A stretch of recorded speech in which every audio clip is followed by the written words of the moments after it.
Hi everyone and welcome back to Newegg TV. This is part 2 of our 3-part How to Build a Computer series. We have 2 systems to put together for you guys today. We're going to give you step-by-step instructions on how to do that if you're planning to build a computer at home.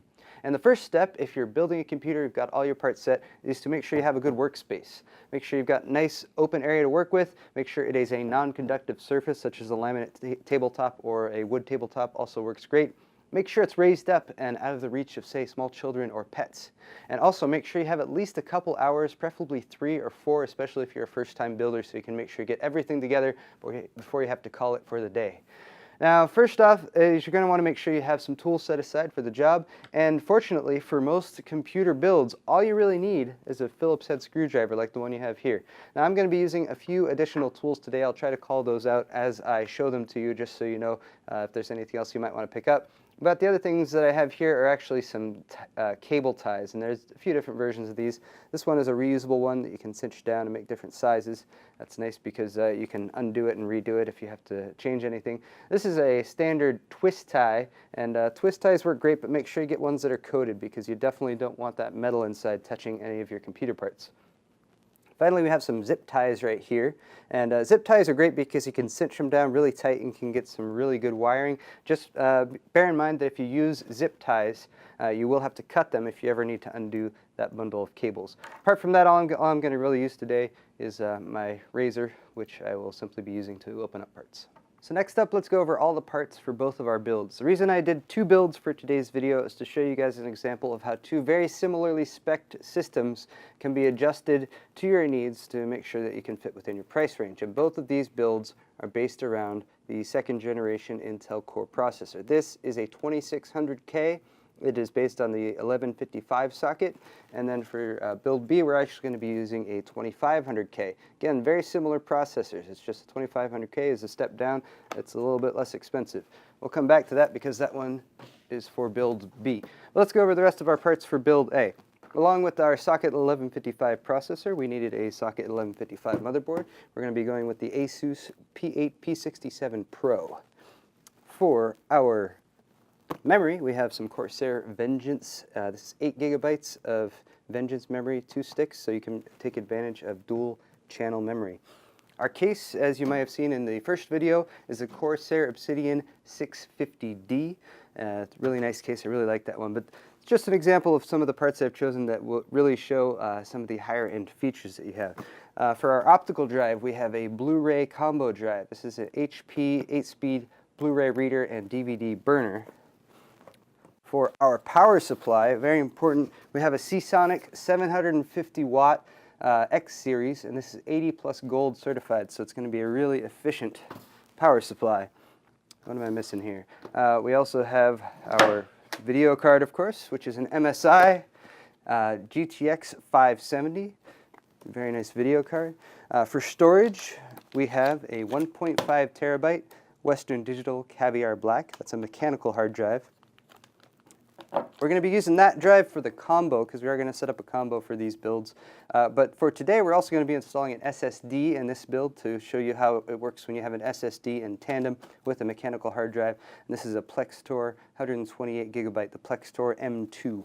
Very fast SSD.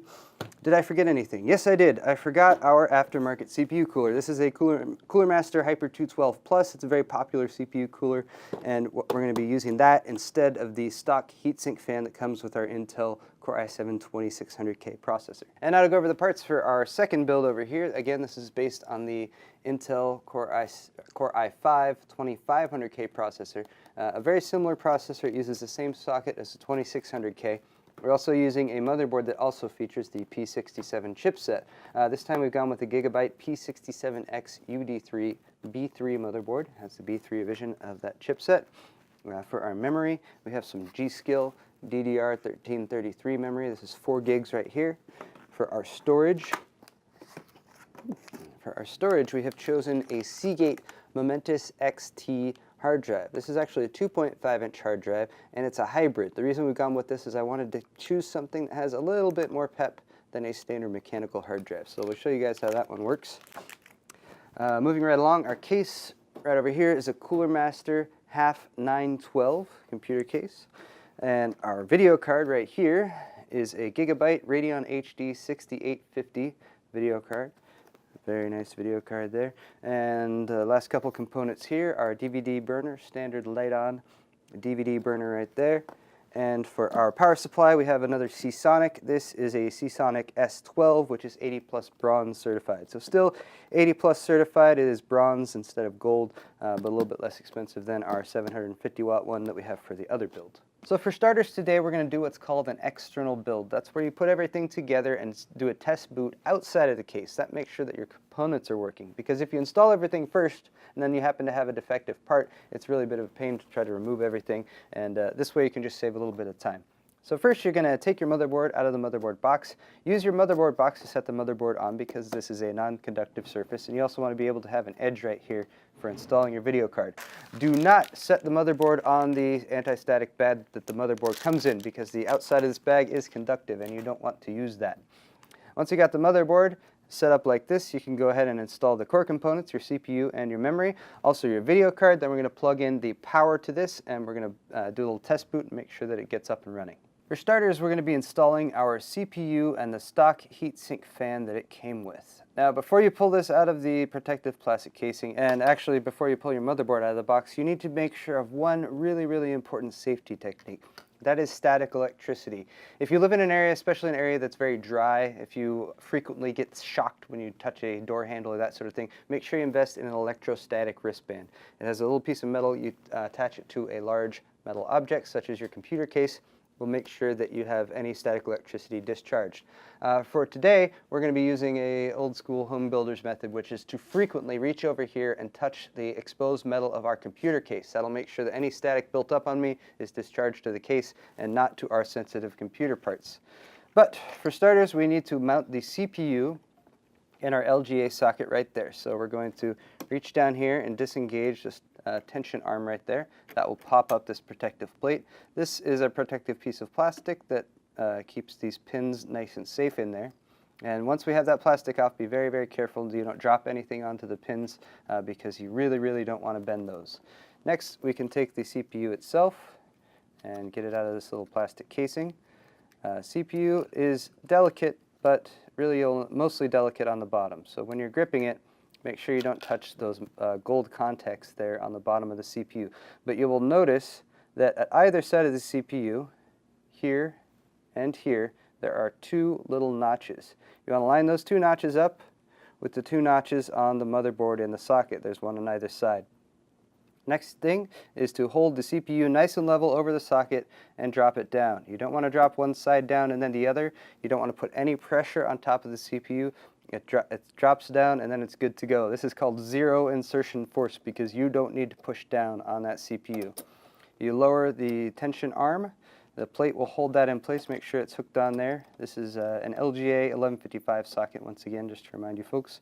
You push down the arm, lock it in place, and then your CPU is installed.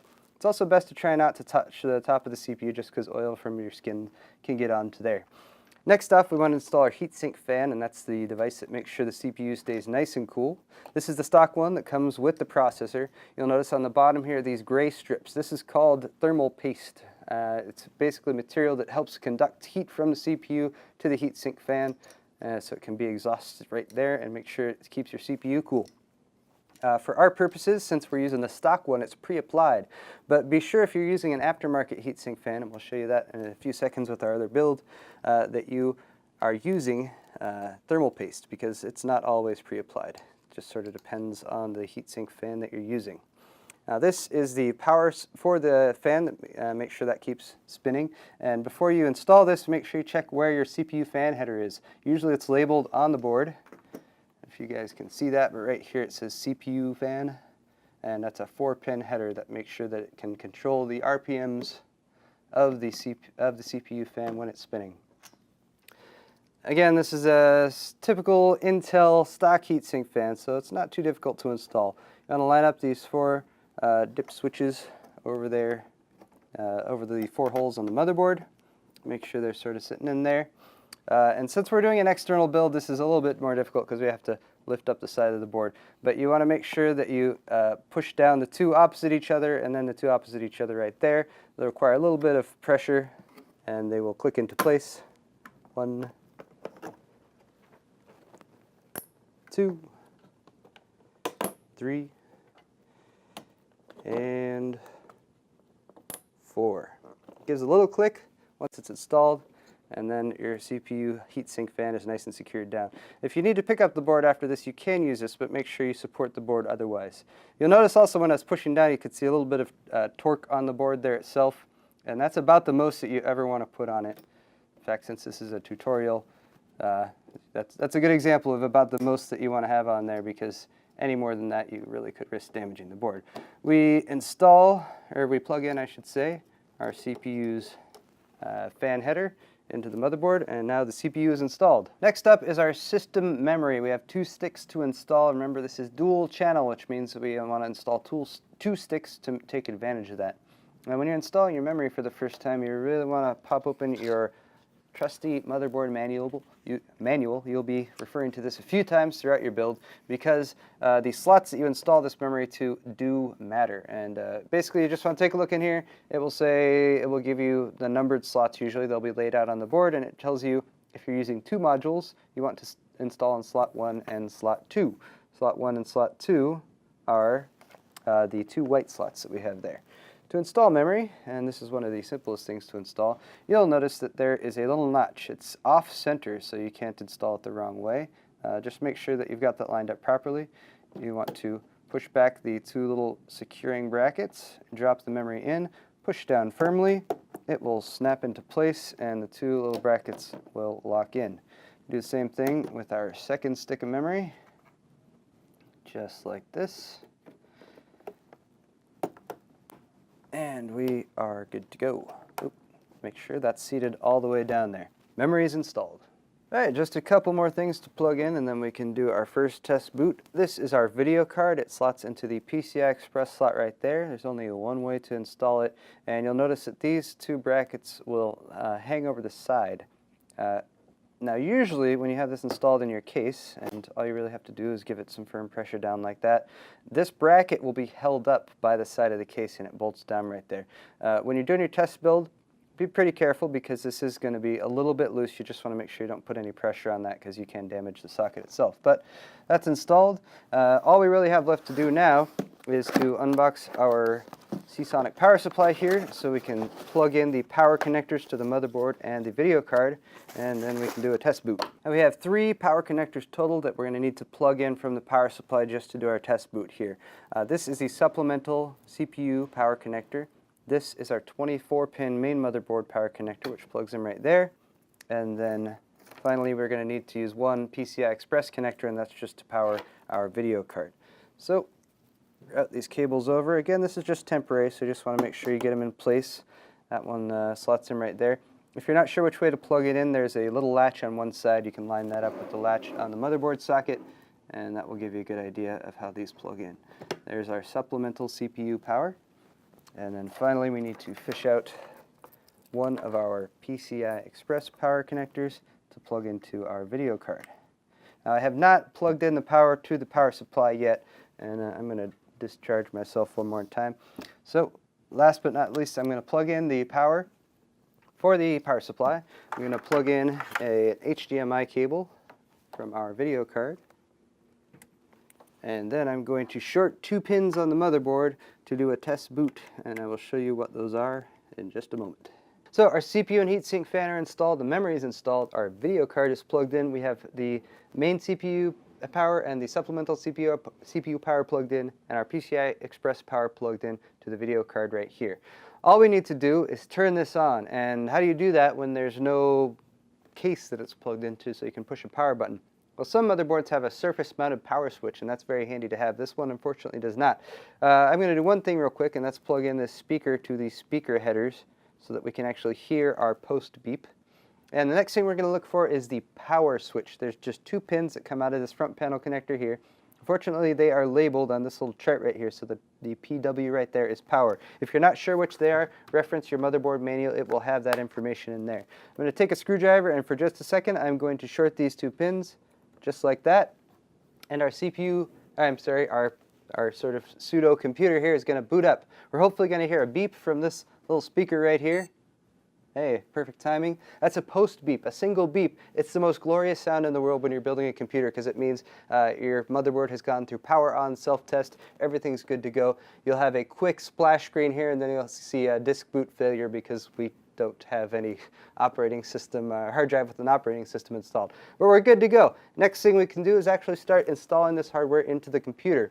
But first, of course, we have another build to do, so I'm going to real quick do the same thing with that one. Now, I've got the CPU installed for our primary build, and the main difference between these two setups is that we're using the aftermarket heatsink fan for this secondary build. Now, aftermarket heatsink fans have a variety of different ways that they might mount to the motherboard, but most of them include a back plate like this one, so it's really helpful to mount that prior to mounting the motherboard into the case. Since there's different aftermarket heatsink fans and different ways of doing this, I'm not going to give specific instructions. Actually, we have a video on this product page of how to do that, if you're interested. But for now, I'm going to get this bracket installed, and then I'm going to apply some thermal paste, and I'll show you guys how to do that. Alright, now that our bracket is installed, you'll notice we have 4 mounting points for our actual retention bracket, and that actually sits on top just like that. But this is actually going to pop through here on our Hyper 212. The Hyper 212 is going to sit on top of the CPU this way.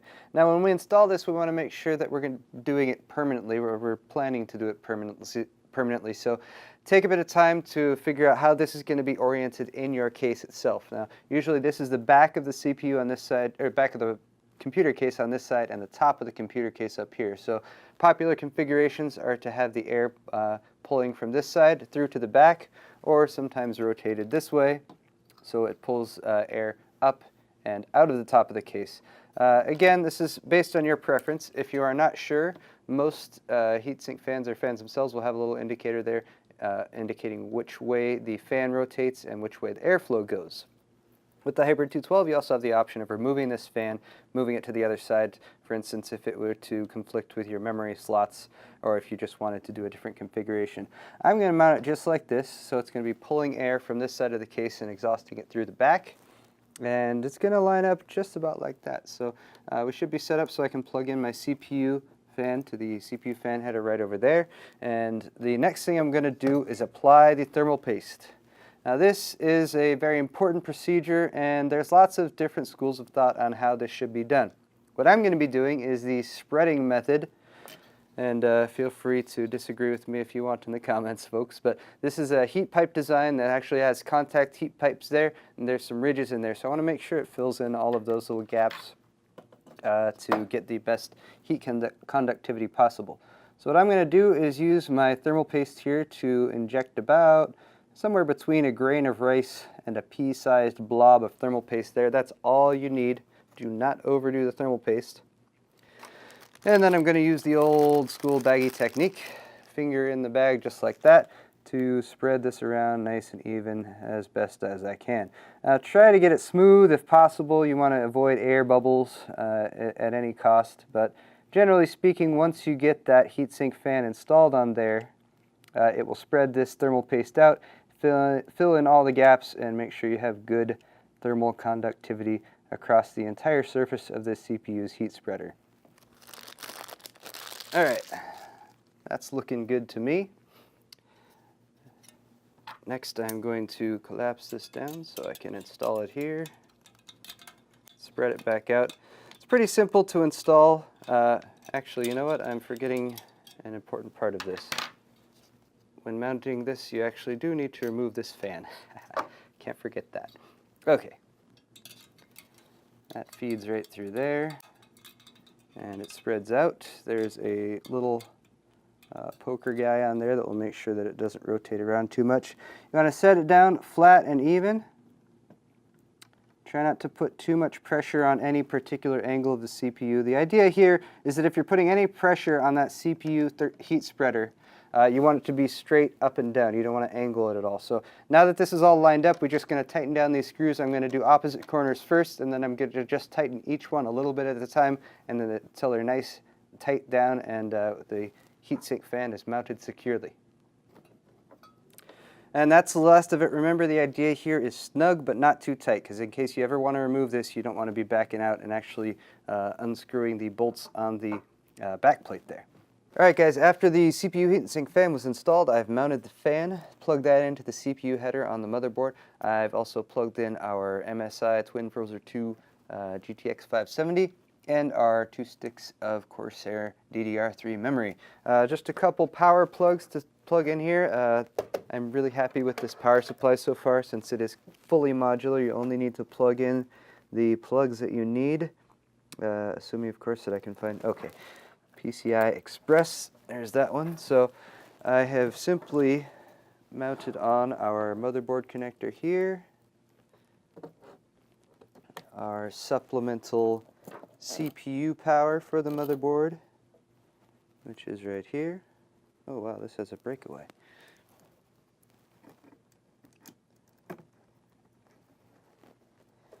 And finally we have 2 PCI Express power plugs for our power card, or for our video card, I should say. Get those plugged in. Alright, and now we should be ready to do the same thing and get a little test boot for the system here. Of course, I do need power for the power supply. And it's over on this side, but just so you guys know, I'm using the same technique with the power switch. I'm just going to short these 2 pins. Oh, we should turn the power supply on, of course. And our fans are spinning, so everything's looking good so far. I didn't plug in the speaker, so we're not going to get a post beep, but we should at least get some on-screen information here.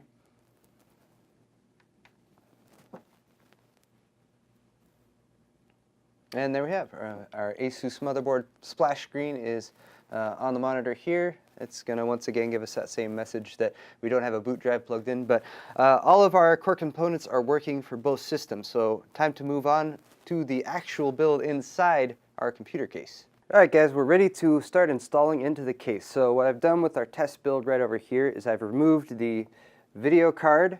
I've also unplugged the power supply connectors that we have plugged in, and the good thing is that we can leave on our CPU and heatsink fan. We can also leave the memory installed and transfer that into the case. So for starters, I'm going to open up our case here so we can take a look inside and start preparing. One of the great things about doing the test build is that you now have a much better idea of the cables that you're going to need to plug in to your motherboard, and you can start getting a sort of a conceptualization of how you're going to route the cables in here. So first off, let's remove this little bag of accessories, and we're going to start off with the power supply installation. I like to do that first so I can run the power cables to the points within the case that I like to have them routed to.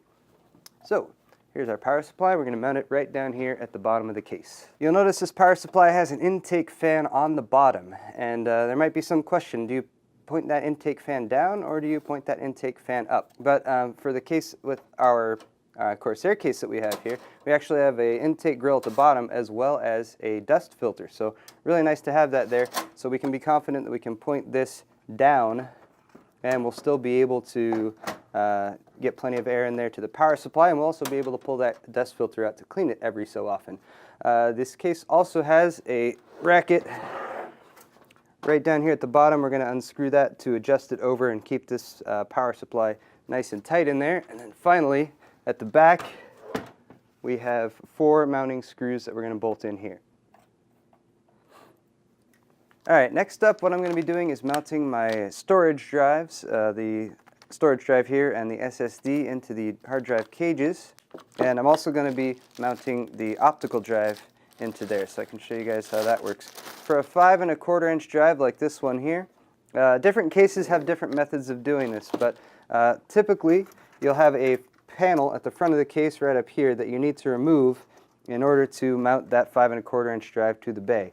And depending on the case, again, you'll have different methods of removal. The Obsidian just has 2 little prongs at the back here that you squeeze together. That will pop the front of that plate off, and then you can simply slide the drive in to mount it.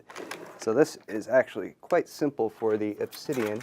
Fortunately, that's why one of the additional reasons why I like this case. Once you've slotted it in like this, make sure you have all the cables out of the way, and it's going to lock in place just like that.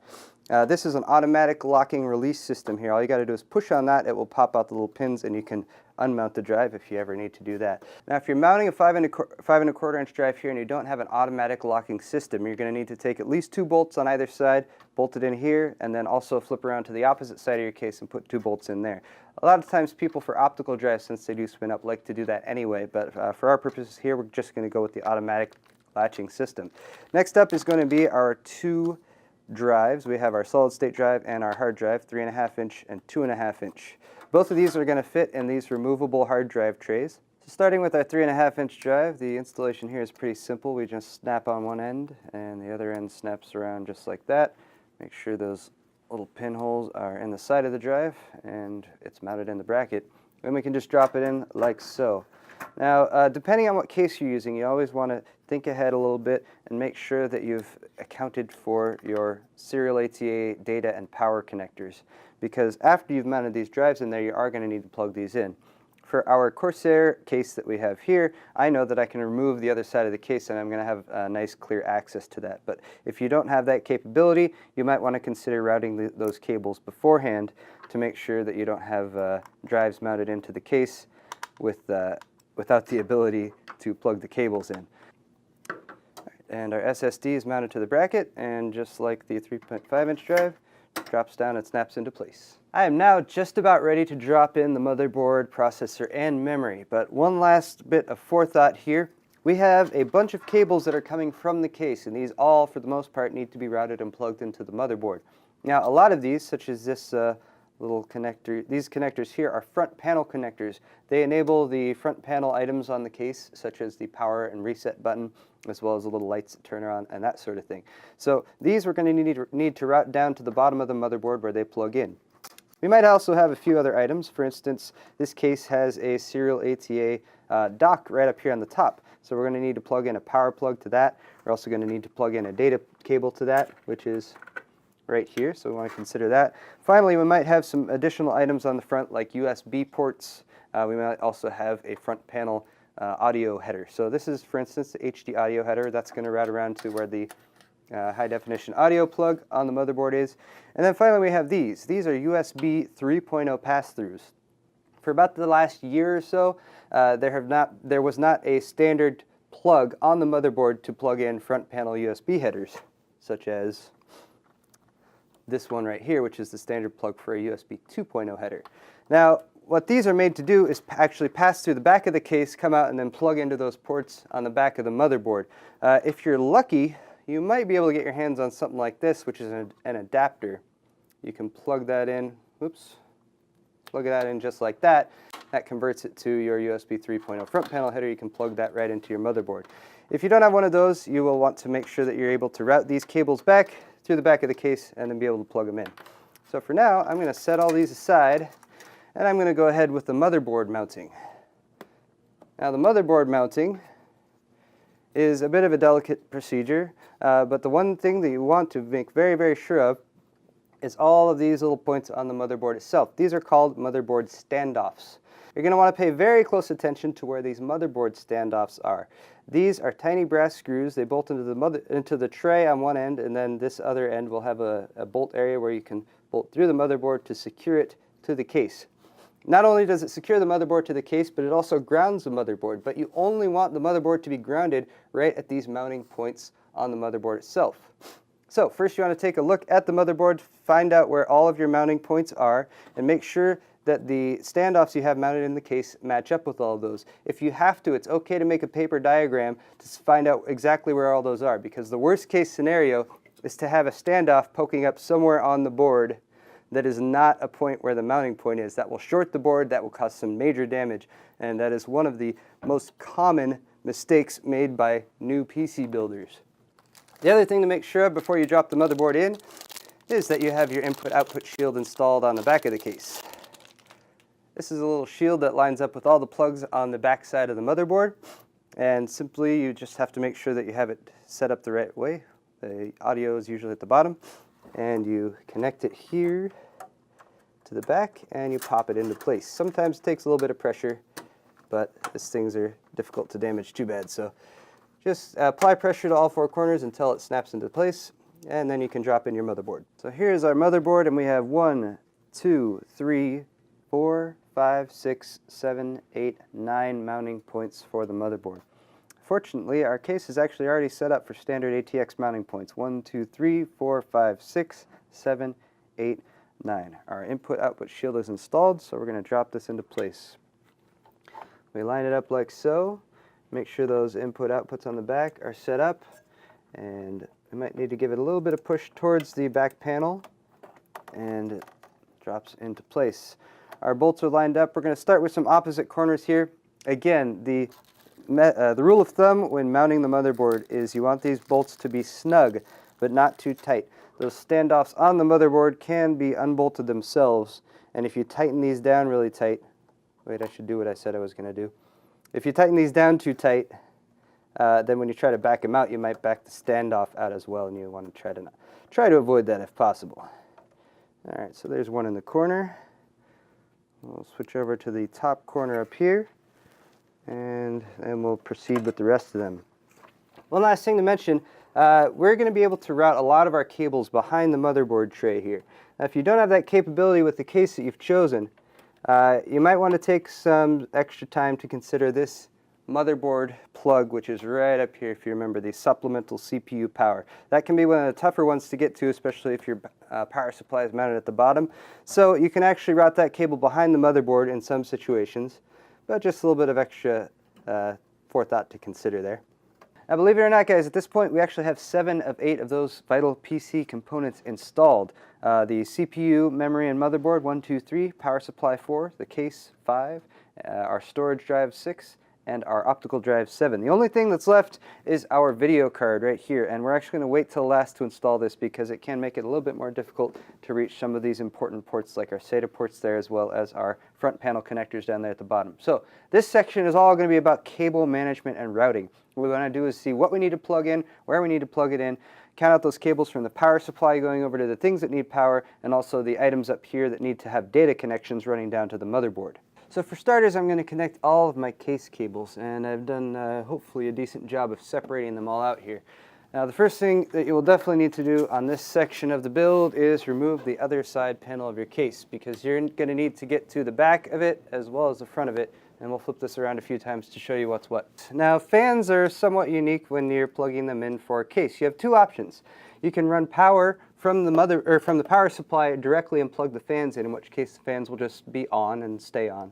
Some cases, like this case that we have here, have a fan controller. So this actually is a little power plug that you plug in to the power supply, Molex plug, and then you can plug all your fans in here. And then there's a 3-way switch on top of the case that you can use to turn the fans to low, medium, or high.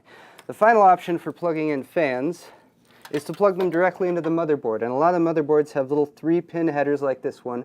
Some motherboards have 4-pin headers, which are known as PWM headers, that give you a little bit more control over the fan. If you plug them directly into the motherboard, then you will be able to go into the operating system to adjust the fan speed. But again, you might also prefer the manual control if you have a fan controller built in, or you can actually purchase an add-on fan controller. Since we have that fan controller built in, I'm going to plug all 3 of our fans, the one in the front here, the one on top here, and the one on the back, into our fan controller. Then we'll have one extra plug here in case I want to add on a fan in the future, and that will allow us to use that switch on the top to manually control them. So I'm going to start routing these cables through here. Mainly I'm going to push them through back here and then out here where they need to come through to plug into the motherboard. And in just a few minutes I'll show you guys the results of my work. And last but not least are our USB 3.0 headers, and these are the ones running from the front up there.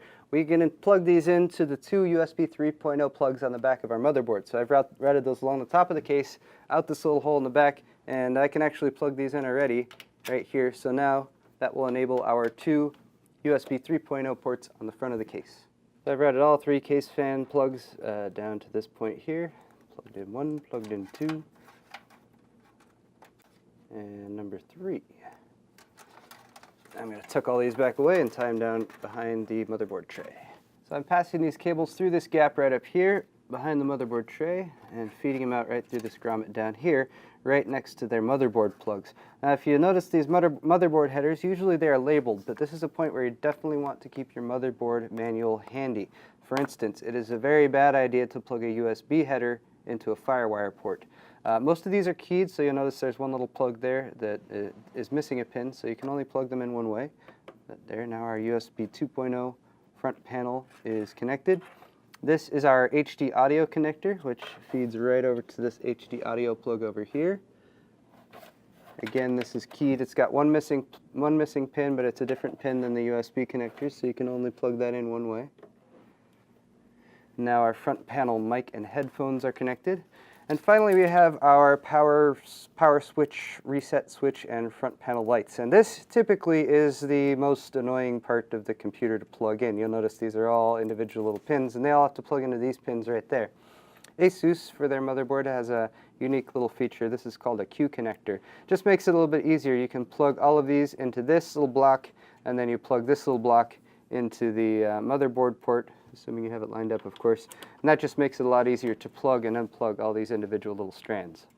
And finally, we have our FireWire header, the 1394 plug right there, and it's going to plug into the black port right down here in the corner. All right, guys, we're getting really close to being done. Last but not least, we're going to be routing power cables and data cables. And let's go over, first of all, the cables that you already saw us use in the test build. The two motherboard power connectors right here, the 8-pin EPS and the 24-pin main motherboard power. We're also going to be plugging in this cable, which gives us a couple PCI Express power plugs, and that's for the video card, which we have yet to plug in. And then finally, we need power and data for our drives up here. Now there's two types of power plugs that are out there today for plugging in computer hard drives and optical drives. One is a serial ATA plug. It looks just like this one. It's a long flat plug. It's got an L-shaped bracket, so you can only plug it in one way. The other one is a legacy plug, which has been around for a lot longer. This is called a Molex plug.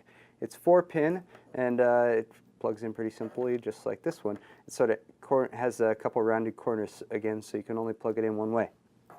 Now, in checking out all of the plugs that we need for this computer, for all of our drives, up here we have serial ATA optical drive. We also have that serial ATA plug, so we can put our drive bracket up there at top. And we have one Molex plug. Also, for these two drives here, they're both serial ATA.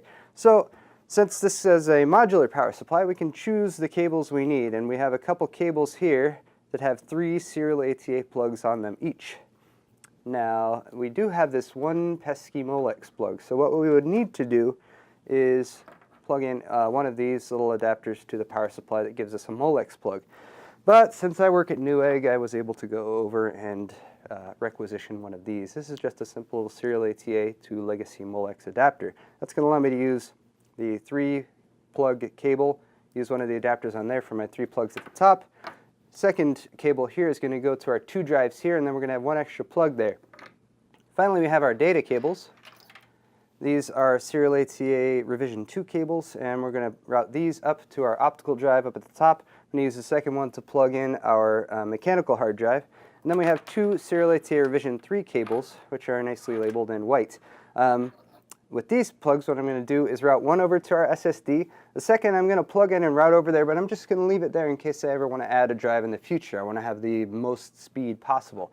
And if you're curious, I'm going to be plugging these into the white port here, which is the serial ATA revision 3 port, which is controlled by our P67 chipset, and that's going to be the fastest connection possible for these for the SSD.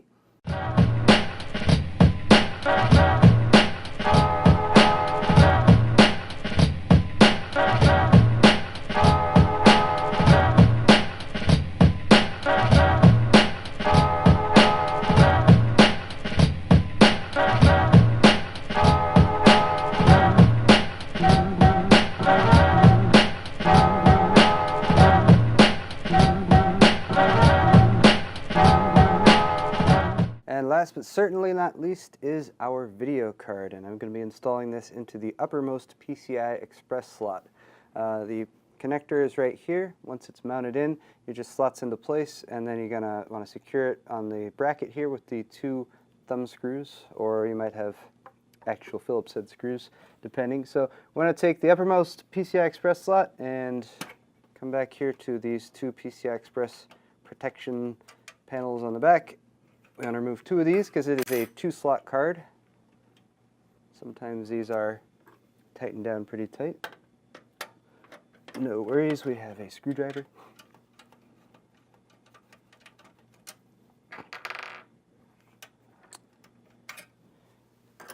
That's all for that. Now we take the card If it's got a protective covering on the PCI Express bracket, be sure to remove that first. We can leave the ones on these slots just to protect them for now. Line it up with the bracket. Just apply firm pressure to socket it in place. It'll snap in. If you need to remove it, there's a little panel that you need, or little tab that you should push down on right there at the top that will allow you to pull that out of there.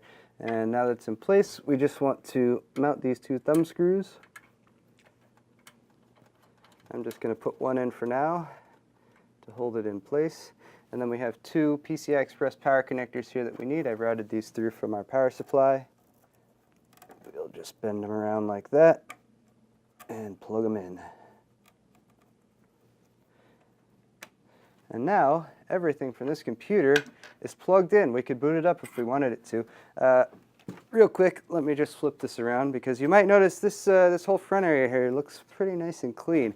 If we flip it around, the back is, well, it's a bit of a hot mess right now, but that's okay.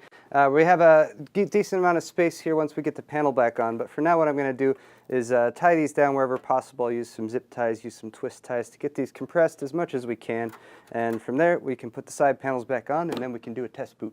Now I think we're about ready to boot this up for the first time. The moment of truth is at hand. But first, a bit of PC building superstition. Never put the side panel onto the computer that you've just built for the first time before you boot it up and make sure it works. If you put the side panel on first, it'll never boot up. Everyone hold your breath.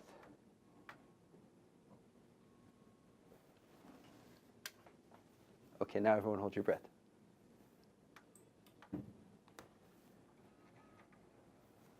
Fans are spinning. We just need some magic information to appear here on the screen. Little ASUS splash logo, there we go. Computer is up and running. Next step is to be installing the operating system and getting this whole thing configured, and that will be the topic of video part 3. And I think that pretty much wraps it. No. Oh yeah, there's another computer to build. Let's do that.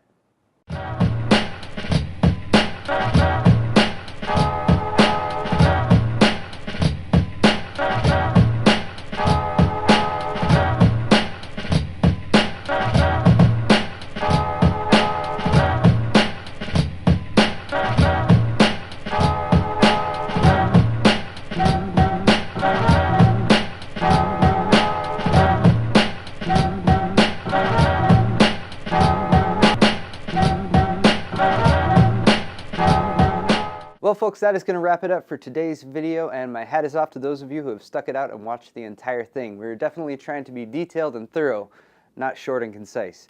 But a few closing pointers. First of all, we're going to have some helpful links for you guys down in the video description. Links to Newegg, of course. We're going to link you to our combo store page so you can check out some of the combos we have available. We're going to put some combos together that are similar, if not exactly, to the specs that of these two systems that we've put together here. As time goes by, we might update those because parts tend to go end of life and we have to replace them and update them. Also, if you enjoyed today's tutorial and you'd like to find out more about computer building parts and accessories, please subscribe to our Newegg TV YouTube channel. And finally, stay tuned for part 3, where I'm going to be installing Windows on both of these computers you see behind me here and going through the general setup procedures such as installing drivers and getting a few helpful programs installed so your computer is good to go. For Newegg TV, my name is Paul. Thanks again for watching today's video, everyone, and we will see you next time.